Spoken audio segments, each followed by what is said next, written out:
আসসালামু আলাইকুম ভিউয়ার্স, আপনাদের জন্য নিয়ে আসলাম কালামকারী। এখানে গলার কাজ করা আছে, আপনারা এখানে হাতা পাচ্ছেন, সুন্দর একটা কাজ করা যার কম্বিনেশন করা আছে ওড়নার সাথে।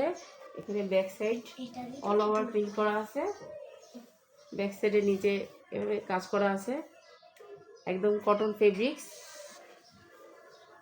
এই কামিজটার লম্বা হচ্ছে 48, ওড়না অল ওভার প্রিন্ট করা, 5 হাত। আপনার এখানে সালোয়ারের কাপড় আছে 2.5 গজ, সুতি কটন ফেব্রিক্স, 100% রং গ্যারান্টি। দাম মাত্র 800 টাকা।